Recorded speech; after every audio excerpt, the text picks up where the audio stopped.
and that's something anybody can relate to, knowing people who you didn't live as long as maybe you wish they would have, and Badger Bob's certainly one of those, but really made his life count and made every day that he was with the Penguins organization count. And I think he was such a unique coach in that ability to be sort of a player's coach and a father figure sort of uh, presence to them, but also be a guy who instilled discipline on the ice, who made the players work hard and, like you said, take defensive responsibility. I think so often you get those coaches who are one or the other. You either have a player's coach or you have, John Tortorella. So Yeah. yeah, so just kind of finding that balance in the same person is really a unique thing. Yeah. Yeah. So the Penguins not having a great November. About a week ago, people were basically everybody was getting traded or fired because it's and definitely Rutherford needed to be fired because he was the horrible guy that brought in all these terrible players, and it's just so. And then last week they did a little bit better. They're what, 5 points in 3 games. What do you think was the main reason for their recent little turnaround? Yeah, to be completely honest, I think it was fear. I think Yeah. clearly they got a message. I think I don't think I heard players say that they didn't necessarily want I don't know if it was the players or Rutherford himself who said we didn't want the Carl Hagelin trade to be a message per se. I think it was in fact Rutherford, but I think it was very much perceived as a message. Here's a guy who's won 2 Stanley Cups with us. He's really effective for us in a number of ways. He's not untouchable. We see a need that we can go out and perhaps get a little more of a scoring touch with another player in Tanner Pearson. We're going to go for it, and we're going to make a little shakeup here, and nobody on this team is safe. So that's the first shot, and I'm not shy about making more changes. So you guys better shape up. And I really think that, seeing that he wasn't shy about pulling that trigger inspired something and really made the players pay attention. And it was small things. They weren't losing games on big things. It was these in-game decisions that you just make the wrong decision on a play, the kind of lazy decision that then ends up in the back of your net. And that's the kind of attention to detail I think is going better for them now. Yeah. Yeah, you gotta love Jim Rutherford. The guy does not have a filter. The guy is not shy. He's not shy in saying what he thinks. I think he went on some. He was on the radio a week or two ago, basically saying, "I'm really mad and I'm doing something about it. And if they don't Fantastic. they don't shape up, I'm gonna do more things." And Yeah. I think the Hagelin trade really sent a message. People say, well, why don't you trade Sprong? Why don't you trade him? Why don't you trade that? It's like, well, I mean, Sprong has like a minimal impact on the team, but Hagelin, yes, somebody who was part of those Stanley Cup teams and was loved in the dressing room, and Yeah. he just got rid of him. It's like, oh boy, he's not kidding. Yeah. He's yeah. That's really big. He was, like you said, I think that was a big thing is he was really loved in the dressing room, and the players were really kind of, fell silent after that. Like they were a little bit shell shocked that they lost a player they liked so much. And like you said, Daniel Sprong is a player perhaps you trade because you decide it's just not working out. Maybe you need to mutually agree that you give him an opportunity somewhere else. But Carl Hagelin's a different thing altogether. And I saw a quote from an anonymous general manager.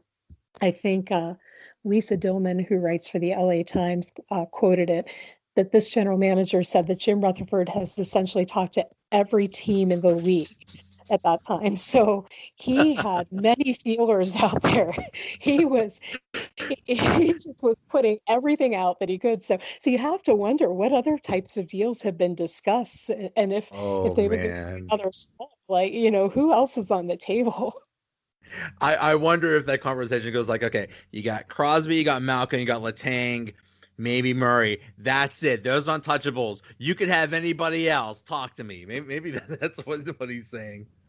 I seriously think those guys, maybe, hopefully Phil Kessel. Oh yeah, yeah, Phil. Well, I don't know. They keep talking the stupid rumors that maybe he gets traded too. I hope not. Yeah. I really not. Although I felt like this summer the big issue there is Jim Rutherford and Mike Sullivan need to figure out they perhaps need to compare notes before they talk to the media because they're Oh boy, was that a bad look. so Oh frequently that happens more than once. They've kind of come to the media with opposite stories, and you wonder, do these guys not talk to each other, or do they, or is the approach really that different, the perspective really that different? And perhaps that's good. Perhaps right. it's good that they're coming from checks and balances with each other. But yeah, they definitely seem to have a different feel for that Phil Kessel situation. But I think he's staying put for now. So, but I do think pretty much everybody else could potentially have been on the table, and perhaps still is, depending on how the team turns it around. But right now, that little mini streak, which is only something like 2 wins and 2 ties, has gotten them sort of right back up in the division. They're back in contention, and mainly because the rest of the division isn't playing that well. So they definitely have a shot to get right back into it at this point. Yeah. So the trade that he did make, Hagelin for Pearson. Pearson seems to be working out pretty well so far. Yeah, Pearson has been exactly what they hoped he would be so far. The first couple games, I think he was a little underwhelming, trying Yeah. to find his way with the team. But what they hoped he would be, and he's a former first round draft pick, so he has some pedigree as far as having a scoring touch. He's usually been a 40-point guy in the league. He's had 3 seasons right around the 40-point mark. So he's definitely a player who can get points. And the last few games with the Penguins, you've seen opportunities he's had to finish and get goals, that he's been able to do that. And those are the kinds of things that it was almost maddening. Carl Hagelin does so much so well, but it was just almost maddening where Carl Hagelin would have a great opportunity and go in toward the net, and it was like these hands of stone that he just wouldn't quite be able to Yeah. finish that opportunity. And it had to be frustrating for him as well. Like, it's just not going in, and he was generating offense, but finishing just wasn't there for him. So Tanner Pearson's been able to do that, and if he can bring that, and hopefully some of the other stuff that Hagelin brought, like the forechecking, and right now I think what he's bringing too is sort of that net front presence, which they really need with Patrick Hornquist out. So that's the kind of stuff they're looking for from him. I think he's been a really good fit. Yeah. Yeah. That's the crazy thing about Hagelin is he just could not score. Oh, so frustrating. He generates so much offense just by virtue of the speed. Yeah. And, he's just relentless on the forecheck. I felt like he opened up so much for Malkin and Kessel on that line. But if the puck was on his stick and he's going in toward the net, he just kind of cringed, like, that puck's not going in. Yeah. If there's a crucial moment there, chances are it's not going to go in. And Pearson's been converting them. So if they can get that from him, maybe that makes a difference in a couple of games. Yeah. Yeah. So Matt Murray is he on injured reserve with what they Yeah. say lower body injury? Is there is there really a lower body injury, or is it upper body, like mentally? Uh, I believe it's lower body. I do believe something's up. It would certainly make sense of why his play hasn't been what you would hope. So I think from that perspective, it kind of reassuring, right? That, okay, maybe there's a physical reason why he's looked really kind of subpar for Matt Murray this year. Um, so from that perspective, it's a good thing. From the perspective of the idea that Matt Murray is hurt yet again, which he's been a lot in his young career, that's troubling. And the fact that perhaps that was going on for a while and he was trying to play through it, to me, that's troubling too. I don't like to see that.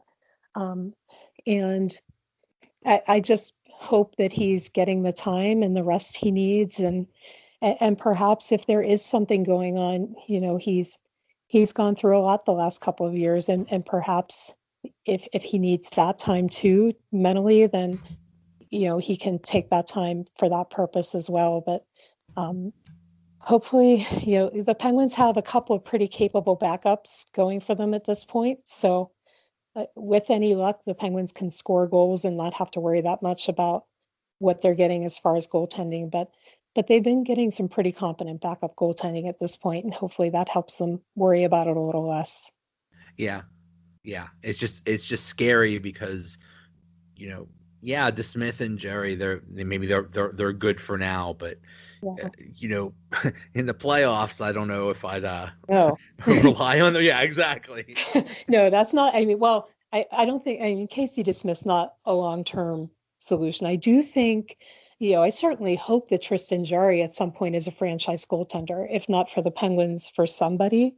Um, he certainly was tracking toward being a franchise goaltender at one point, and then people started kind of surpassing him on the Penguins depth charts. So today, I thought he had a really mature outlook toward it. He was talking about how it's, yeah, okay, it's been a little frustrating that Matt Murray kind of jumped ahead of me, and he's the guy that got the opportunity in Pittsburgh, but you understand it, and it's nice the organization developed so many great goaltenders, and yeah, I think we all kind of push each other and said all the right things and just sounded really mature about it. So if he doesn't get that opportunity in Pittsburgh eventually, hopefully he gets it somewhere. But I do think eventually he's a franchise goaltender, whether here or elsewhere. But um, yeah, not this year, and you wouldn't want to see it in the playoffs. So Matt Murray's your guy, and he's got to come around physically, mentally, whatever's going on at this point. Yeah. Yeah. Daniel Sprong, is he is he going to be is he going to be a contributor on this team or any team in the NHL? Do you think it's a matter of him not understanding the NHL game, or does he just need a change of scenery, or maybe will he work it out with the Penguins? I was having a chat in the press box with my friend Brian Metzer the other night. We were joking about, oh, what if he's Marcus Naslund when he leaves? Yes. And, Yes. That's my fear. if that happens, and I don't know if he'll be quite Marcus Naslund, but yeah, I think that's everybody's fear. He really has so much offensive skill, and the shame of it is the Penguins have asked him to round his game out and to try to become a more well-rounded player. And a couple of times recently, he's tried to do that and gotten burned. So, so yeah, there was one game recently. I think it was the Boston game on the road, where he tried to do that and got burned for a goal against, and promptly got sat, and you didn't see him again for the rest of the game. Yep. So yeah, it's really frustrating, I think, for Daniel Sprong, and I feel bad for the guy because I think he's really trying to do what the organization's asking him to do. I just don't know that he's a Mike Sullivan type player. I just get the feeling that he's not a guy that Sullivan feels a lot of trust in. Um, and I just don't know if that opportunity is going to happen for him in Pittsburgh. So the more I watch how he's utilized with the Penguins and the opportunities, like the other night, Dominic Simone got hurt briefly. And I thought, wow, maybe you could sub Daniel Sprong on that first line for just a little bit. Yeah. Give him a look there.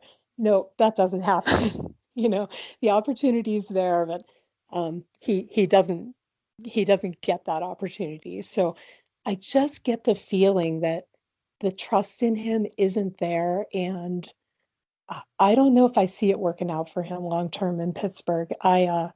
I do feel like he's a guy that could get the change of scenery and really do well somewhere else. And hopefully that's the case for him, because he's a guy, he gave up a fair amount, he and his family, to come to North America and sort of plant down some roots and try to make a go of it and be an NHL player. That's been sort of his drive since he was young. And this is the organization he's ended up with, and it's just really not working out with him. So you kind of have to feel for the guy. But yeah, I feel like the eventual opportunity probably comes somewhere else. Yeah, it's almost like it's almost